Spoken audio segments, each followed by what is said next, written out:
Hi, my name is Charles Bear, and I'm a candidate for City Council in the city of Pensacola. I'm running for that large seat, which means I would represent the entire city if elected.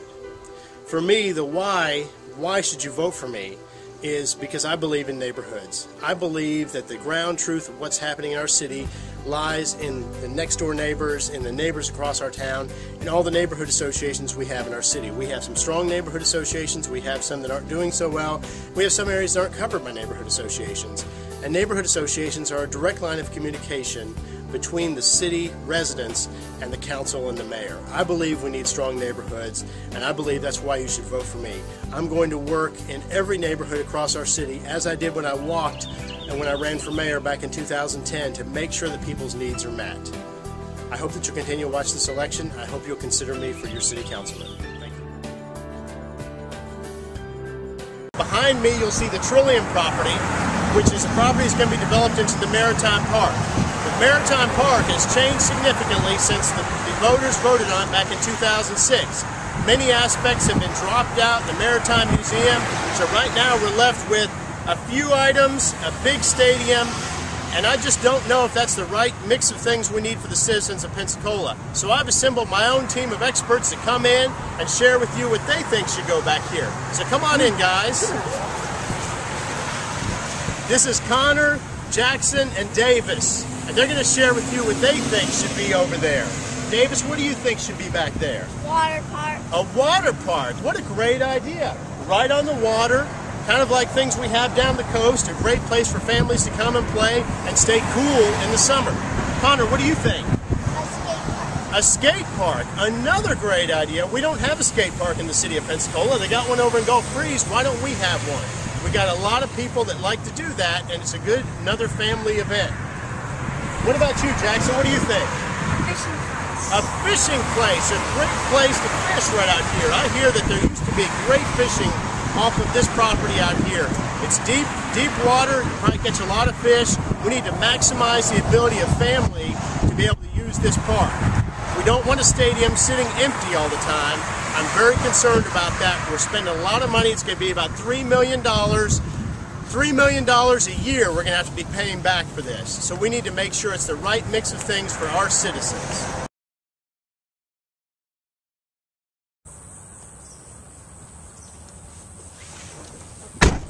Hi, I'm Charles Bear, and I'm here to talk to you about waving etiquette. I'm a candidate for City Council, and you'll see me and some of my friends out there waving at you. Waving just as hard as we can, and all we want back is a wave, a thumbs up, maybe a little honk on the horn. That's all you have to do. Just being friendly. This is the South. We need to be friendly. Now, a couple things. You know, if you're drinking something, let's say you have a bottle of water or coffee. I've seen people drive along, one hand on the wheel with a bottle of water or coffee. All you have to do is give me a little salute, a little toast. Just raise it up. I see that. Okay, raised up. Let's say you have your cell phone in your hand. Hopefully you're not texting, because if you're texting and driving, I don't want you looking at me. You shouldn't be texting anyway. It's very dangerous. But if you happen to be talking on the phone, which is also kind of dangerous, but you can give me a little phone salute, just like this, phone salute. Very easy. If you're a two-hand on the wheel type driver, don't even take your hand off the wheel, because I'm concerned that, you know, if you're real comfortable that way, I don't want to make you do something you don't want to do. So keep those hands on the wheel. If you don't like to look away from the road when you're driving, don't look away from the road. But if you're looking at me and you got a free wing or arm somewhere in the car, give me a wave. I would really appreciate it. It makes me feel good to be out there waving and to be friendly, and for you to be friendly back to me. Whatever you do, don't throw things at me, please. Thank you.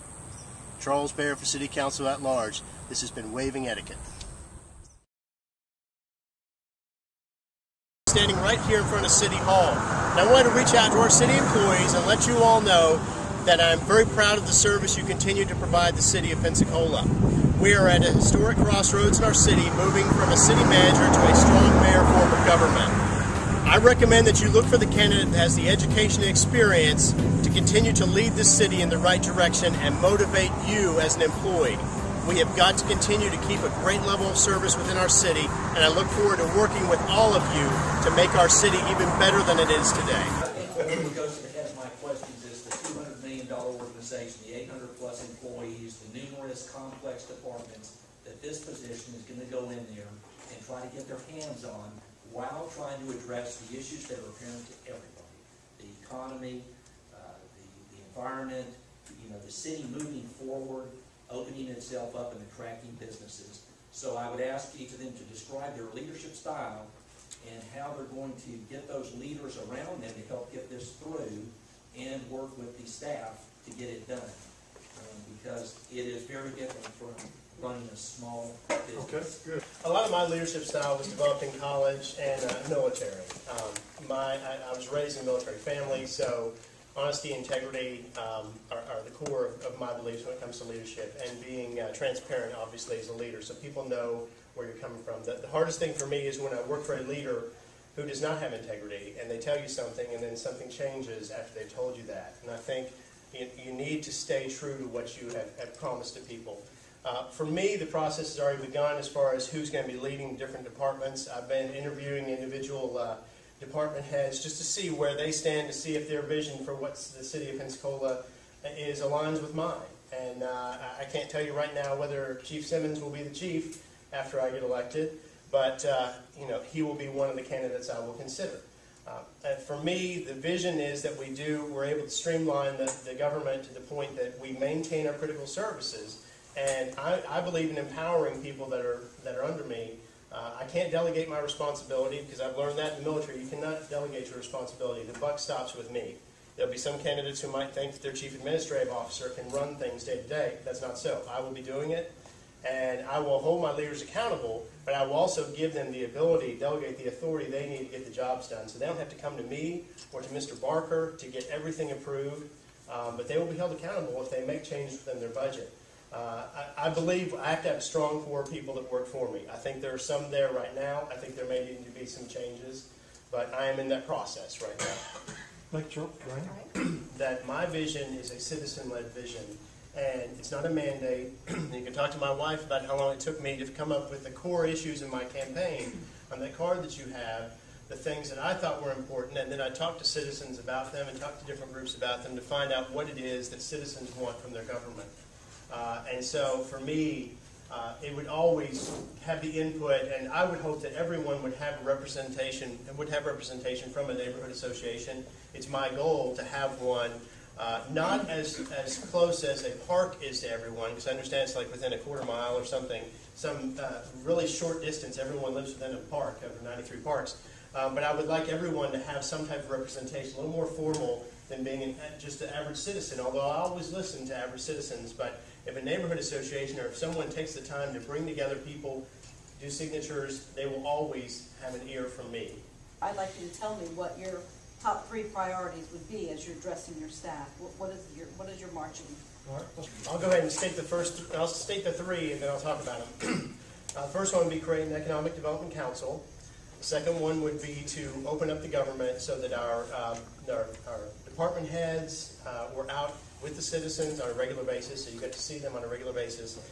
And the third one would be the fiscal responsibility portion of the budget, making sure that the budget reflects what the citizens need, and that include looking at things like public safety. I would support the creation of independent budget analyst for that as well, so that we had someone independent of the council and the mayor who could look at the budget. The first one is the most important to me, Economic Development Council. We have Pensacola, we have an Economic Development Council that's within the chamber. I think we need to break that aspect out of the chamber, not necessarily with the funding to start with, but initially get small businesses at the table, get representatives from a lot of different industries there, and look at diversification of our economy. We need to use the oil spill as a catalyst for change and how we need to diversify our economy. We can't rely on tourism. If the military setup is going away in 10 years, you combine those two together, and about 40% of our economy would be leaving. Take healthcare, the impact of healthcare, with all the military that retire here and all the military that are currently here, since they can go outside the military system and get healthcare, it'd be a huge impact there as well. So the economy, the diversification, the Economic Development Council is first. The openness, that's going to kind of come as we create a better web presence and also get the department heads out there to meet with people and be regular attendees at these type of meetings. And we have a meeting where we can bring all the neighborhood associations together.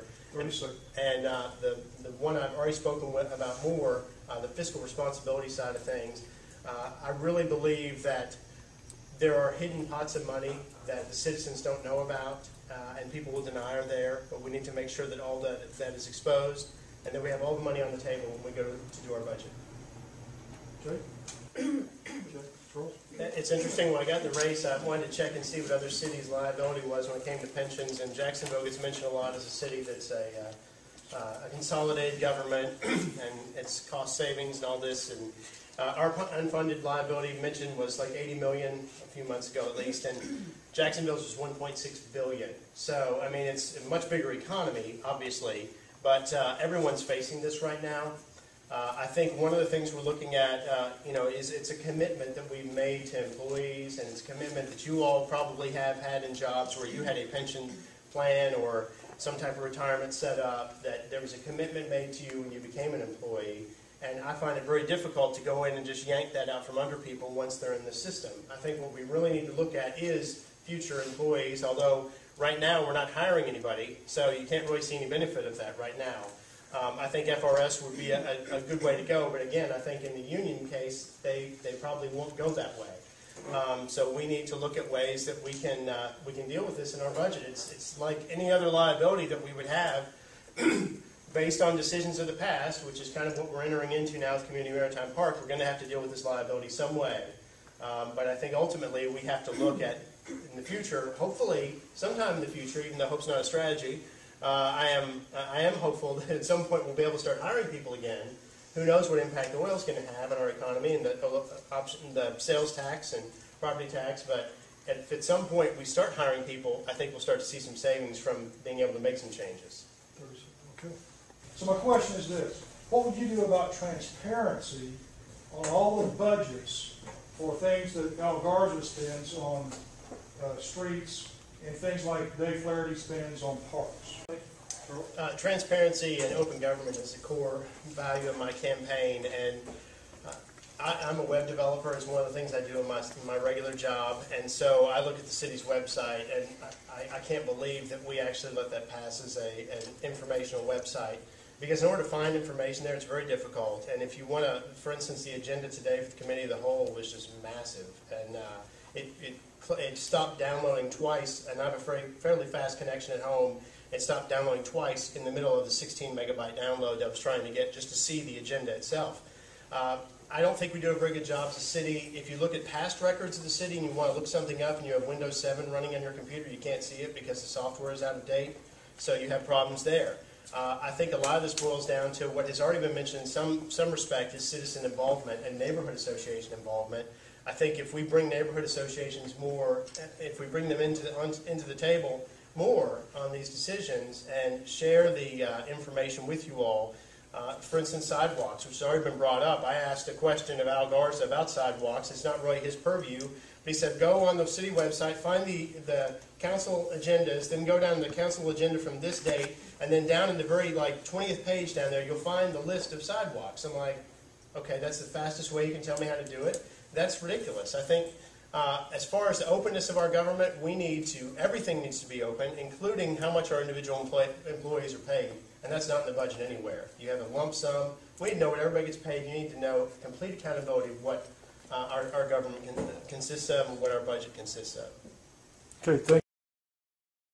This original WSRE presentation is made possible by viewers like you.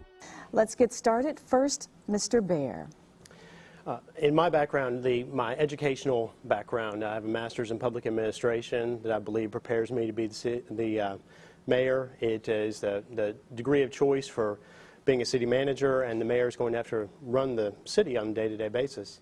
I also believe that my experience with the University of West Florida as the Director of Governmental Relations, being liaison to state, local, and federal government, serving in Tallahassee as the lobbyist for the university, is also a great preparation for this job, as well as my federal experience and community experience, both on the UWF Board of Alumni Board of Directors, and currently I serve on Catholic Charities Board of Directors as well. Finally, Mr. Bear, what staff changes do you plan to make? Well, initially the first step would be the Chief Administrative Officer, and I'm looking for a person that's either got city management experience or someone that has commanded a base in the military, because I think there's some similarities there. Beyond that, the city desperately needs an environmental advisor. We need to put someone back on the staff that can advise us. It's been very apparent that the city has not had someone to do that with the current crisis. We also have to look very carefully at how we can fund our the staffing for fire and police. Currently with fire, we don't have enough firemen to go on a fire truck to go into a fire. If there's an involved fire, a second truck has to come. So we have to look at staffing there. And of course, we've got over 800 employees. We're going to have to carefully look at that and see what type of makeup we need in each agency of the government to be able to effectively manage those areas. Okay, thank you. Mr. Bear, on the issue of consolidation between the city of Pensacola and the county, Escambia County. Yes, I support consolidation efforts, and I really think with the last consolidation effort there were some flaws in the plan. However, I support citizens' right to vote, so I would have voted to have a vote taken on that. It was not a full consolidation. The constitutional officers were not included. I think we need to look at a full consolidation. In the near term, I think functional consolidation can work, and again, it can't lower the level of service that we have within the city. I think consolidation is the only real way that we're going to be able to expand the borders of the city because of the fact that annexation is so difficult to achieve, especially since we don't have a really good story to tell people to get them to come into the city at this point. Mr. Bear, on the issue of budget cuts, if any, you would make to make the city more financially healthy. Okay. I was reviewing the list of employees today, just looking at places we might be able to cut, and the fact is the council has cut quite a bit already. And if we cut more in some departments, we're going to be cutting to the bone. Already we have issues in police and fire, which I think is the core of what we do as a city. We have to have good public safety. So that would not be an area I would cut. We'd have to look at other places. You know, I know everyone likes to have their street swept, but I'm sorry if it's a matter of whether you have a fire engine come to your house and is able to go in and fight the fire versus a street sweeper, we may need to cut something there. I think we need to look at some privatization options for things that we currently have in our economy that could be privatized and take the burden off city. City needs to be focusing on those things that only a city can do, which includes things like public safety. All right, next, our next question, and again, it will go to you, Mr. Bear, first. The city contributes $175,000 to the Chamber of Commerce annually to be used for economic development. Should this process continue, or should economic development be a direct function of city government? I've been pretty vocal about this one. I believe that that should end, that the $175,000 should not go directly to the Chamber to do economic development. They've really not been held accountable in the past for what they did with those funds. I think, if anything, they should have to apply for a grant if they're going to work on a specific aspect of economic development. But we need to create an economic development council, which would be more regionally focused, bring in the colleges, bring in the K through 12, and look at ways to first assess what we have here, what job skills we have here, and then match businesses, either grow them or bring them here. And I don't want Chamber not to be a part of economic development. I just don't think they need to be the lead agency. Finally, Mr. Bear, on your goals for the city. Okay, as I've walked all over the city, I have found lots of suffering, different places, and lots of people that need work.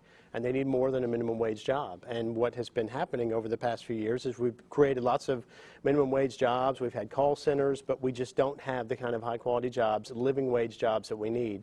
So that has to be first and foremost my primary focus, is creating an economic development council that would bring together, look at what our colleges are turning out as far as students, look at our job skills that we currently have in our marketplace, and seek out grants for retraining people, grants for different initiatives that we can do from federal and state resources so that we can start getting people back to work. We really have to focus on that first and foremost. And we do have to consider some of the budget impacts we're going to have from some of these big projects like the Maritime Park. It's going to have a significant impact on our budget.